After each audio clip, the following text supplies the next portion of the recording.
ฮับโซกมื่อนี้เดียวสินี่ตอนนี้เนี่ยกำลังสีเอานี่ แรน มา ดอม เล่นดอมไหมเล่นดอมไหมนี่เล่นดอมเอามาไหมนี่เอาแบบให้เห็นเลยเด้อให้เห็นเลยตึ้งเด้อเล่นดอมเลยเล่นดอมมาบ่งดู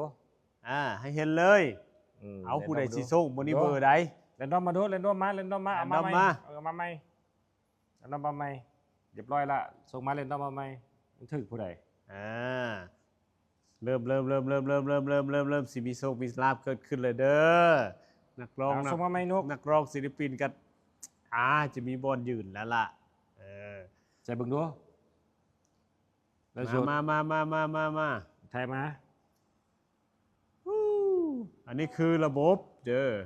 เพื่อจะซุ่มหาผู้โชคดีไม่เจ้าของอีกวันนี้น่ะ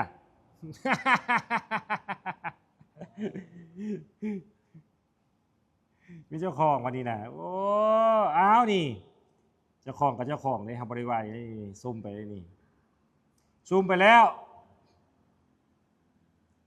หมายเลขลัคกี้นัมเบอร์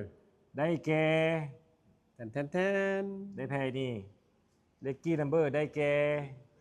ช่วยเลยพี่ชัยอ้าวมันคือออกไปอยู่ที่ฉันพี่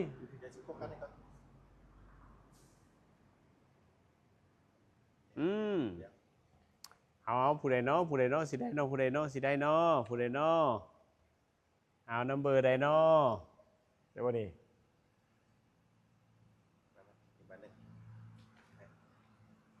นัมเบอร์ลัคกี้นัมเบอร์มาแล้วเห็นบ่มาแล้ว4793แสงอยากแห้งเกินไป4793เด้ออันนี้บ่ได้ใบหวยใบเลขเด้อเอา4793 4904 5076 4793 4904 4904 5076เนาะแมนเบอร์ผู้โชคดี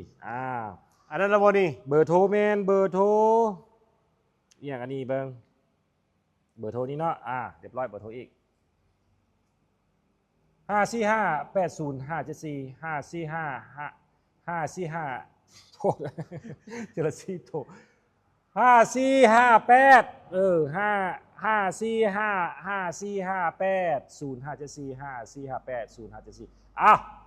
โชคดีผู้โชคดีไปเด้อได้เลยเด้อผู้โชคดีเด้อผู้โชคดีไปแล้วได้แล้วได้เ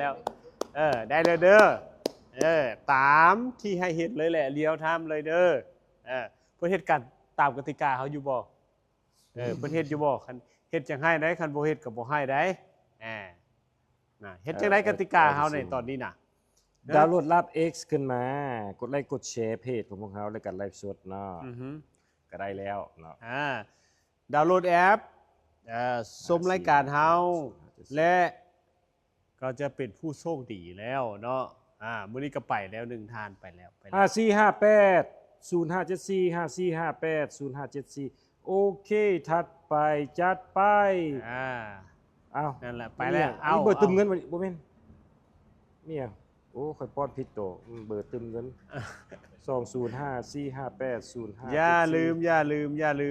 ท่านผู้ชมอย่าลืมอย่าพลาด50,000เบอร์ตึมเงินเนาะเอาไปเรียบร้อยเนาะ1 2 50,000 5458 0574บ่ลงเบอร์ที่บ่เอาทวงเอาเด้อติ๊งเรียบร้อยนั่นแหละคือผู้โชคดีของค่ำคืนนี้ผู้ทำอิฐยังเหลือผู้ที่2ท้ายรายการยังอีกเด้อยังอีกที่2ท้ายรายการต้องอยู่น้ำกันต้องสมอยู่น้ำกันเด้อผู้ใดจะเป็นผู้โชคดีต้องสมแล้วก็เบิ่งเอารายการพวกเขาช่วงต่อไปมาแล้วนี่คนเริ่มมาแล้วเนาะก็แจกไปเรียบร้อยแล้วเอาต่อไปเรียบร้อยละแจ้งคัดเอาอีกไปเรียบร้อยแล้วไพมาซ่าก็ไปดาวน์โหลดแอปมาซะถ้าอยากได้50,000 กีบเนาะในช่วงไลฟ์สดของพวกเขาฉะนั้นนะคือดาวน์โหลดแอปมาดาวน์โหลดแอปมาทานก็จะได้โชคแบบนี้เนาะจะแจกให้พวกท่านเนาะผู้ที่มาร่วมกิจกรรมกับพวกเขาเนาะบ่ว่าแต่เป็นผู้อยากเข้าสมัคร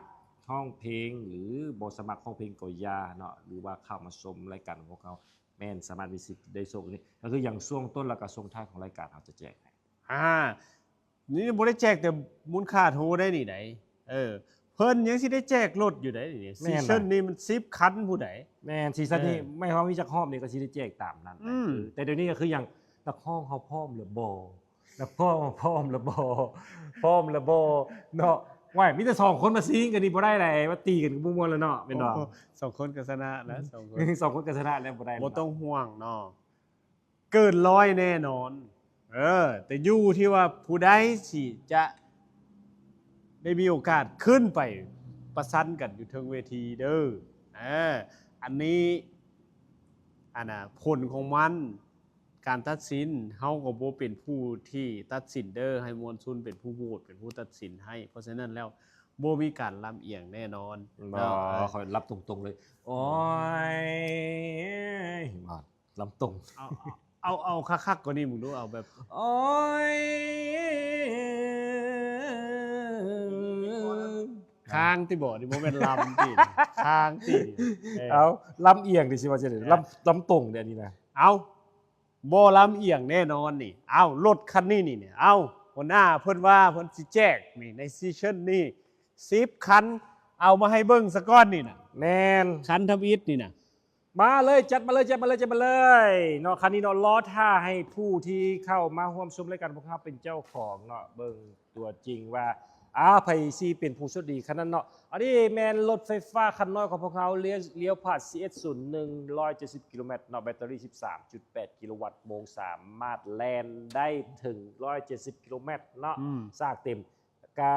แล่นได้บนมือแหละเนาะแล่นออมนครหลวงนี่ได้ประมาณ2รอบเนาะได้ประมาณ2รอบ อืม